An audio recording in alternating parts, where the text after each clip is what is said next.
2018 CDL General Knowledge Exam, practice, study questions, and answers.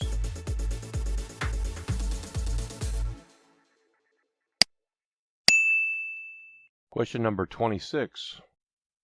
To transport cargo safely, which of these are you not responsible for? So in this question, you're searching for the option which relates to non-responsibility. What is non-responsibility? Non-responsibility, essentially assuring the freshness of sealed cargo. In other words, what you're not responsible for is the correct answer. So, to analyze this question, you need to find out what you're not responsible for. So your options are, which you would say you're responsible for, is you're responsible for recognizing possible overloads. You're responsible for inspecting the cargo.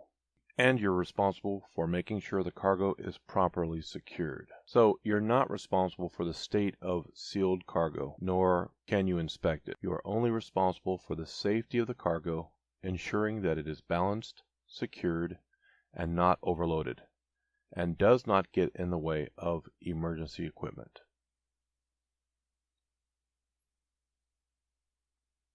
Question 27. A BC fire extinguisher is not intended to be used on which of the following types of fire? So we're looking for the one that it is not intended to be used on. Well, the correct answer is wood. So a B and C fire extinguisher can be used on grease fire, electrical fire, gasoline fire, and wood fire. So what you need to do is acquaint yourself with the different types of fire extinguishers.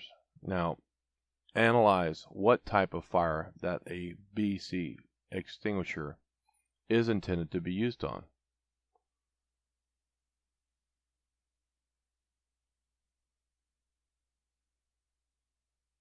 Okay. You cannot use a BC extinguisher on a wood fire. A wood fire, water would be the best thing probably to put that out. Explanation. A BC fire extinguisher is not for use on anything that you can normally use regular water on, which includes wood, paper, and cloth. These require a ABC fire extinguisher or just an A fire extinguisher. Okay, now so we have a breakdown on the different types of fire extinguishers here. We have A, which is for trash, wood, paper.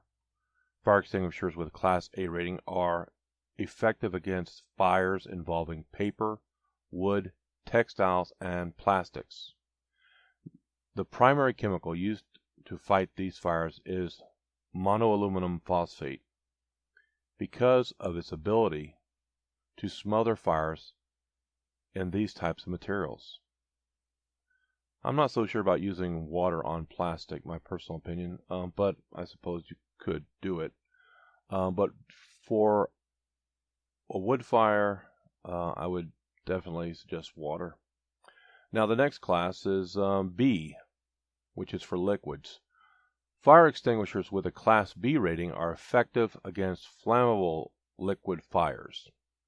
These can be fires where cooking liquids, oil, gasoline, kerosene, or paint have become ignited. Two commonly used chemicals are effective in fighting these types of fires: monoammonium phosphate. Oh, that's what it is, monoammonium. I think I might have said monoaluminum, but if I did, I apologize. It's monoammonium phosphate. While sodium bicarbonate includes a chemical reaction which extinguishes the fire. Sodium bicarbonate is baking soda. Okay, and lastly we have Class C, electrical equipment. Fire extinguishers with a Class C rating are suitable for fires in live electrical equipment. Both monoammonium phosphate and sodium bicarbonate are commonly used to fight this type of fire because of their non-conductive properties. Okay, I think that's it on the explanation. Let's take a look at the next question. Question number 28. How many seconds does it take for a normal tractor trailer to clear a double track? The correct answer is more than 15 seconds. The explanation is you can expect it to take more than 15 seconds for a regular tractor trailer to clear a double track, and 14 seconds to be safely over a single track. Okay. Number 29. An anti-lock braking system will, correct answer, keep your brakes from locking up when you brake hard. And the explanation is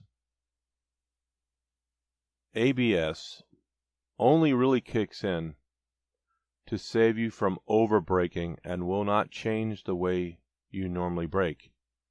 It doesn't stop you from needing to engage in careful braking and defensive driving, and is no substitution for good brakes and maintenance.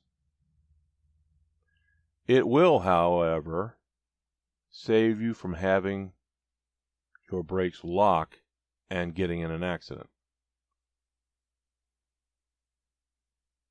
Question number 30. Why is it important to use a helper when backing? Correct answer is because you have blind spots. The explanation, using a helper when you are backing up is important since you will be dealing with blind spots that you are completely unable to see. Before you start, work out a hand signal for go, for stop, and go. But your most important one is stop. Okay?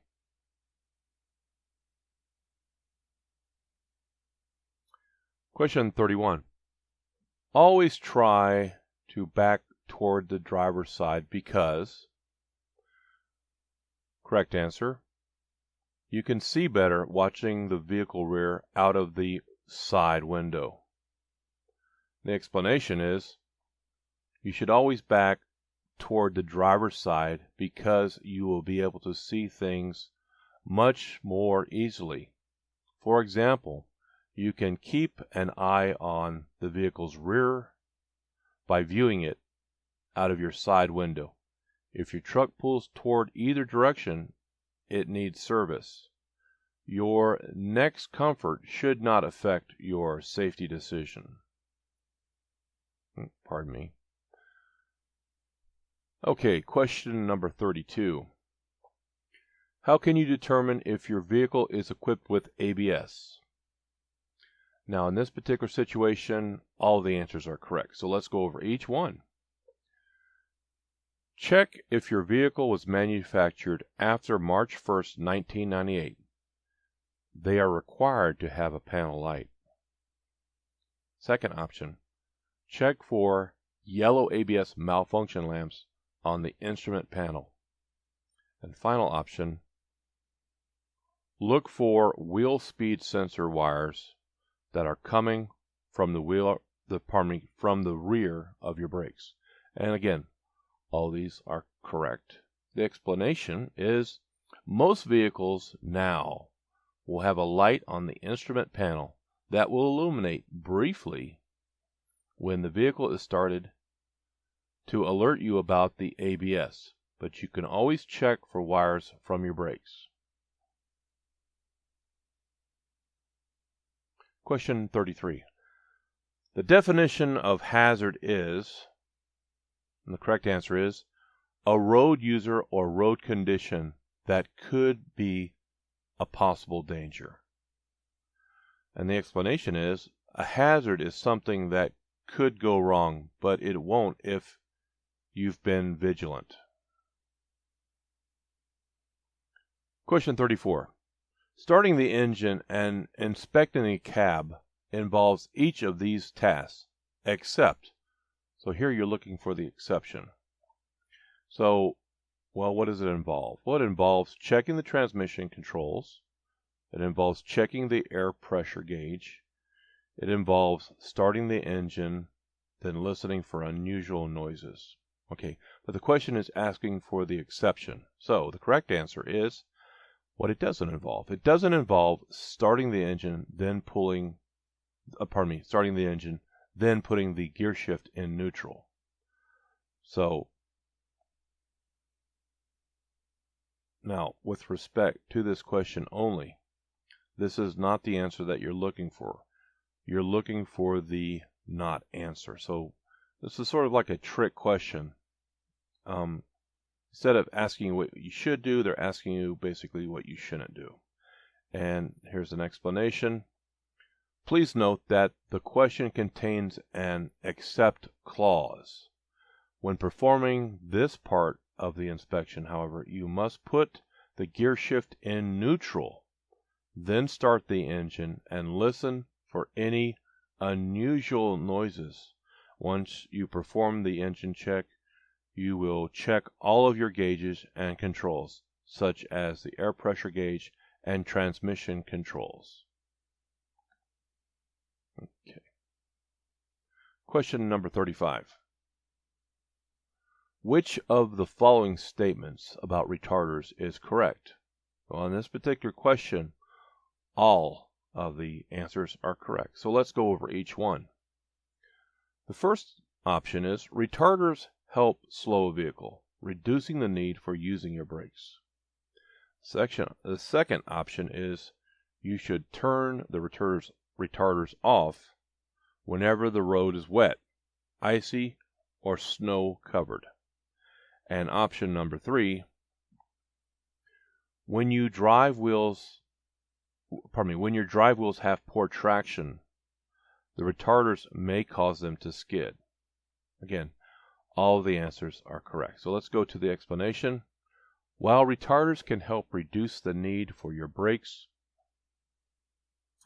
they can make it more likely for you to skid in inclement weather or whether your wheels experience poor traction, or whenever your wheels experience poor traction. I apologize. Because of this, you should always turn off your retarders in poor weather. Question number 36. What is the best way to figure out how many seconds of following distance you have? Correct answer is wait until a vehicle passes a shadow or a landmark, then count the seconds until you pass. We have an explanation which says count how long it takes for you to reach the landmark after the car in front of you by counting like so: 1001, 1002, and you will have your following distance in seconds. All other methods are dangerous and will get you a true following distance, will not give you a true following distance. Remember, following distance needs to be increased in traffic, bad weather, for heavy vehicles, or at higher speeds. Question number 37. You don't want to be a distracted driver, so and the correct answer is, turn off your cell phone until you reach your destination. And we have an explanation. Tasks that make you a distracted driver always make you distracted. Whether you think it's an easy portion of your trip or a straight section of road, do not eat, drink, smoke, text, read, or have a difficult conversation while driving.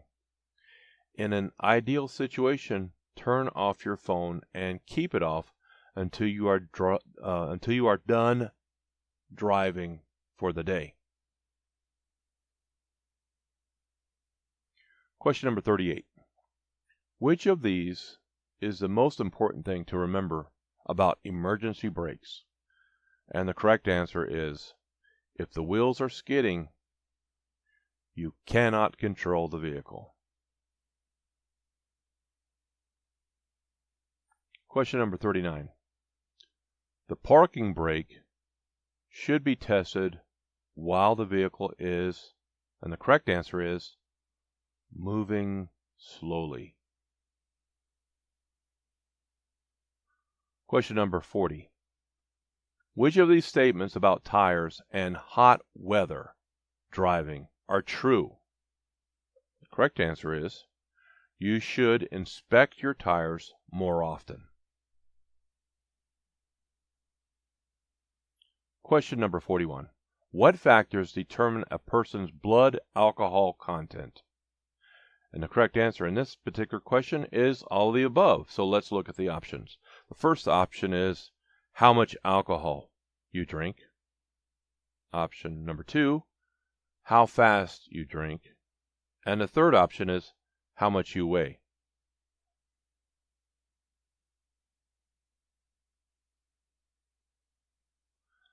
Question number 42.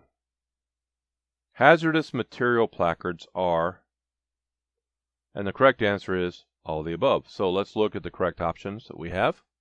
Hazardous material placards are placed on the front, rear, and both sides of the vehicle. Second option, 10 3/4 inches square. And the third option, turned upright on a point in a diamond shape. All of these are correct. Question number 43. True or false? When fighting an engine compartment fire, it is best to lift the hood in order to target the fire's base. Correct answer is false. Lifting the hood would permit more oxygen to feed the fire, hence you would have more of a fire. So leave the hood down, and possibly in so lifting it up you could burn yourself. So be very careful, and let's get to the next question. Question number 44. What are the 3 rules for using your turn signals? The correct answer is 1. Signal early. 2. Signal continuously. And 3. Make sure the signal turns off after the turn is completed. Question number 45. When you are on top of a hill and know you will be going down a steep grade, which statement is true? And the correct answer in this particular case is always downshift to a gear lower than you came up the hill before starting down the grade. Question number 46. Which of these requires a greater stopping distance? And the correct answer is an empty vehicle. Question number 47. When inspecting the parts of a braking system, you should pay special attention to the following. And the correct answer is all of the above. So let's go over the options. Cracked brake drums. You should pay attention to that. Brake shoes with oil, grease, or fluid on the shoes. You should pay attention to that. Broken, missing, damaged, or heavily worn shoes. You should pay attention to that. So all of the above answers are correct. Question number 48. When caring for someone who is injured, you should, and in this particular question, all of the answers are correct. So let's go over the options. Option number 1, only move them if they are in danger from fire or traffic. Option number 2, apply direct pressure to any wounds. And option number 3, keep the injured person warm. So all of the above are correct. Question number 49. For an average driver driving 55 miles per hour on a dry pavement, in order to bring the vehicle to a stop, it will take about, and the correct answer is, the length of a football field. Question number 50. You are driving a 40-foot vehicle at 45 miles per hour. Driving conditions are ideal. Dry pavement, good visibility. The least amount of space that you should keep in front of your vehicle to be safe is the distance you would travel in, and the correct answer is 5 seconds.